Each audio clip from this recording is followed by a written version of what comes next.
1 Timothée chapitre 1. Paul, apôtre de Jésus-Christ par ordre de Dieu notre Sauveur et de Jésus-Christ notre espérance. À Timothée, mon enfant légitime en la foi, que la grâce, la miséricorde et la paix te soient données de la part de Dieu le Père et de Jésus-Christ notre Seigneur. Je te rappelle l'exhortation que je te fis à mon départ pour la Macédoine, lorsque je t'engageai à rester à Éphèse, afin de recommander à certaines personnes de ne pas enseigner d'autres doctrines et de ne pas s'attacher à des fables et à des généalogies sans fin qui produisent des discussions plutôt qu'elles n'avancent l'œuvre de Dieu dans la foi. Le but du commandement, c'est une charité venant d'un cœur pur, d'une bonne conscience et d'une foi sincère.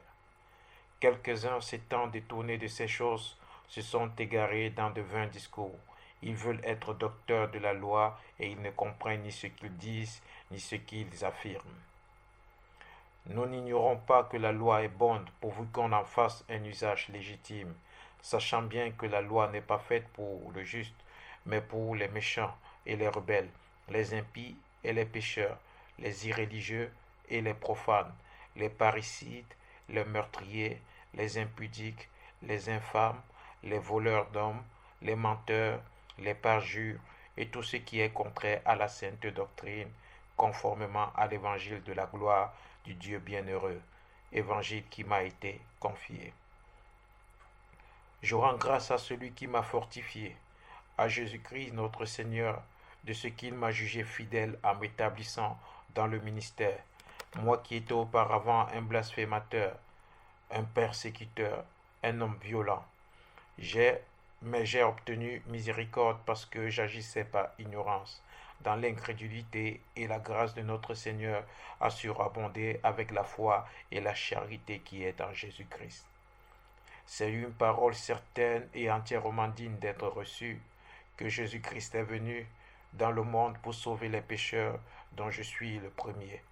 Mais j'ai obtenu miséricorde afin que Jésus-Christ fît voir à moi le premier toute sa longanimité, pour que je servisse d'exemple à ceux qui croiraient en lui pour la vie éternelle.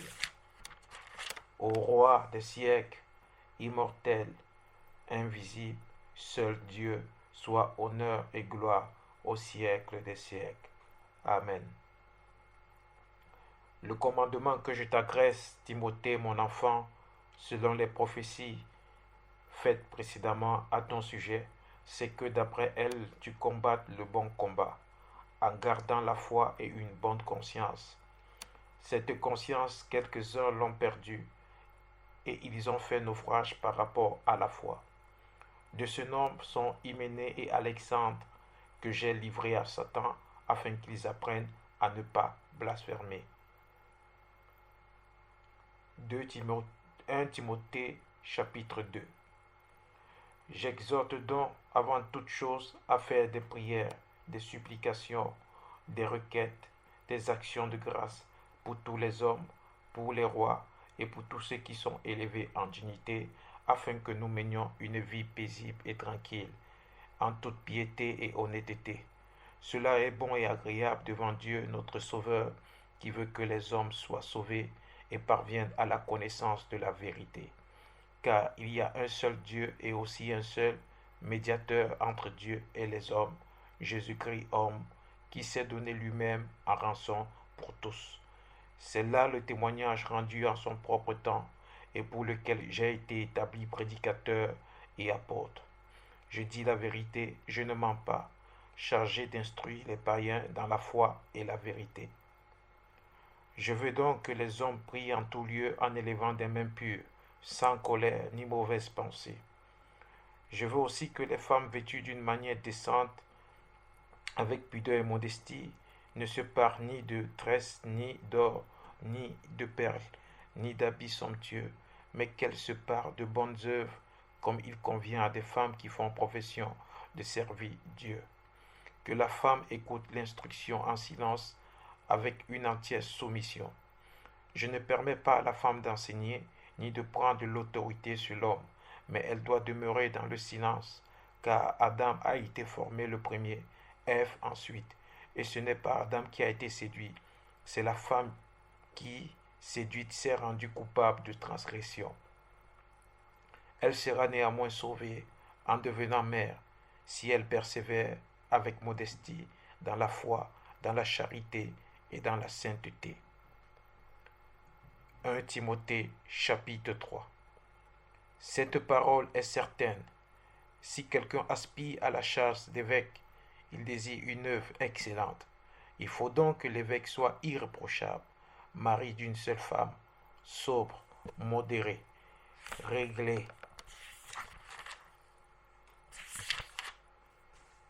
sans conduite, hospitalier, propre à l'enseignement.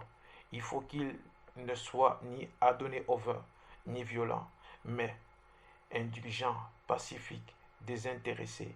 Il faut qu'il dirige bien sa propre maison et qu'il tienne ses enfants dans la soumission et dans une parfaite honnêteté. Car si quelqu'un ne sait pas diriger sa propre maison, comment prendra-t-il soin de l'Église de Dieu? Il ne faut pas qu'il soit un nouveau converti, de peur qu'enflé d'orgueil, il ne tombe sous le jugement du diable. Il faut aussi qu'il reçoive un bon témoignage de ceux de dehors, afin de ne pas tomber dans l'opprobre et dans les pièges du diable. Les diacres aussi doivent être honnêtes, éloignés de la duplicité, des excès du vin, d'un gain sordide, conservant le mystère de la foi dans une conscience pure. Qu'on les éprouve d'abord et qu'ils exercent ensuite le ministère s'ils sont sans reproche. Les femmes de même doivent être honnêtes, non médisantes, sobres, fidèles en toutes choses. Les diacres doivent être maris d'une seule femme et diriger bien leurs enfants et leur propre maison, car ceux qui remplissent convenablement leur ministère s'acquièrent un rang honorable et une grande assurance dans la foi en Jésus-Christ. Je t'écris ces choses avec l'espérance d'aller bientôt vers toi, mais afin que tu saches, si je tarde, comment il faut se conduire dans la maison de Dieu, qui est l'Église du Dieu vivant, la colonne et l'appui de la vérité. Et sans contredit, le mystère de la piété est grand. Celui qui a été manifesté en chair, justifié par l'Esprit, vu des anges, prêché aux gentils, cru dans le monde, élevé dans la gloire. 1 Timothée chapitre 4. Mais l'Esprit dit expressément que dans les derniers temps, quelques-uns abandonneront la foi pour s'attacher à des esprits séducteurs et à des doctrines de démons. Par l'hypocrisie de faux docteurs portant la marque de la flétrissure dans leurs propres consciences, prescrivant de ne pas se marier et de s'abstenir d'aliments que Dieu a créés pour qu'ils soient pris avec action de grâce par ceux qui sont fidèles et qui ont connu la vérité. Car tout ce que Dieu a créé est bon et rien ne doit être rejeté, pourvu qu'on le prenne avec action de grâce, parce que tout est sanctifié par la parole de Dieu et par la prière. En exposant ces choses aux frères, tu seras un bon ministre de Jésus-Christ, nourri des paroles de la foi et de la bonne doctrine que tu as exactement suivie. Repousse les contes profanes et absurdes. Exerce-toi à la piété, car l'exercice corporel est utile à peu de choses, tandis que la piété est utile à tout, ayant la promesse de la vie présente et de celle qui est à venir. C'est là une parole certaine et entièrement digne d'être reçue. Nous travaillons en effet et nous combattons parce que nous mettons notre espérance dans le Dieu vivant, qui est le sauveur de tous les hommes, principalement des croyants. Déclare ces choses et enseigne-les. Que personne ne méprise ta jeunesse, mais sois un modèle pour les fidèles, en parole, en conduite, en charité, en foi, en pureté. Jusqu'à ce que je vienne, applique-toi à la lecture, à l'exhortation, à l'enseignement. Ne néglige pas le don qui est en toi et qui t'a été donné par prophétie, avec l'imposition des mains de l'assemblée des anciens. Occupe-toi de ces choses, donne-toi tout entier à elles, afin que tes progrès soient évidents pour tous. Veille sur toi-même et sur ton enseignement. Persévère dans ces choses, car en agissant ainsi, tu te sauveras toi-même et tu sauveras ceux qui t'écoutent. 1 Timothée chapitre 5. Ne réprimande pas rudement le vieillard, mais exhorte-le comme un père. Exhorte les jeunes gens comme des frères, les femmes âgées comme des mères, celles qui sont jeunes comme des sœurs, en toute pureté. Honore les veuves qui sont véritablement veuves. Si une veuve a des enfants ou des petits-enfants, qu'ils apprennent avant tout à exercer la piété envers leur propre famille et à rendre à leurs parents ce qu'ils ont reçu d'eux, car cela est agréable à Dieu. Celle qui est véritablement veuve et qui est demeurée dans l'isolement met son espérance en Dieu et persévère nuit et jour dans les supplications et les prières. Mais celle qui vit dans les plaisirs est morte, quoique vivante. Déclare-leur ces choses afin qu'elles soient irréprochables. Si quelqu'un n'a pas soin des siens et principalement de ceux de sa famille, il a ruiné la foi, il est pire qu'un infidèle. Qu'une veuve pour être inscrite sur le rôle n'ait pas moins de 60 ans, qu'elle ait été femme d'un seul mari, qu'elle soit recommandable par de bonnes œuvres, ayant élevé les enfants, exercé l'hospitalité, lavé les pieds des saints, secouru les malheureux, pratiquer toute espèce de bonne œuvre. Mais refuse les jeunes veuves, car lorsque la volupté les détache du Christ, elles veulent se marier et se rendent coupables en ce qu'elles violent leur premier engagement. Avec cela, étant oisives, elles apprennent à aller de maison à maison, et non seulement elles sont oisives, mais encore causeuses et intrigantes, disant ce qu'il ne faut pas dire.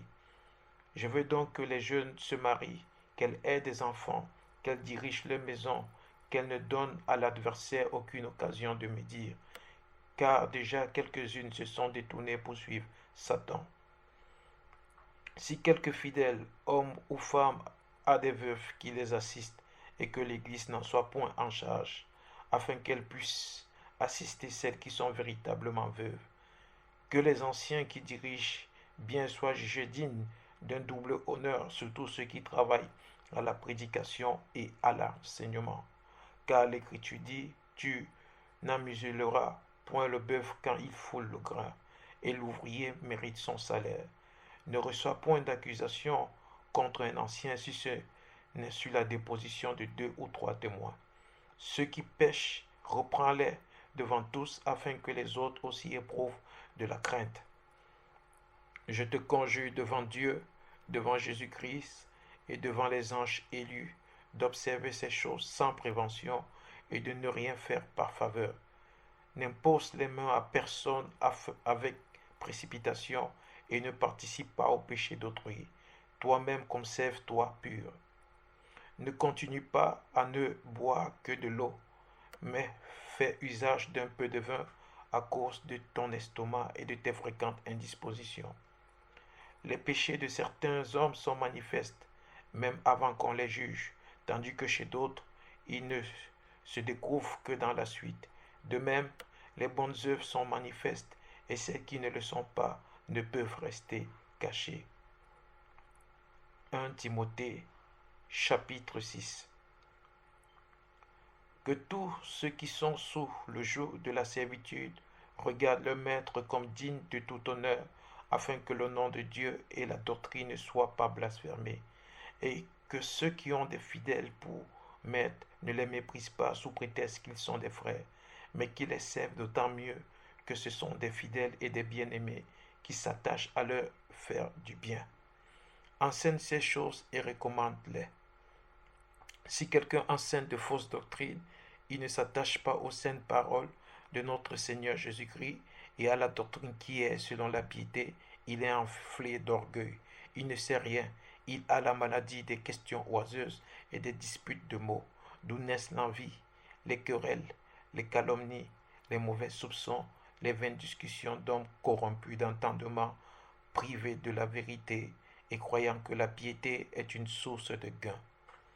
C'est en effet une grande source de gain que la piété avec le contentement, car nous n'avons rien à porter dans le monde et il est évident que nous n'en pouvons rien emporter.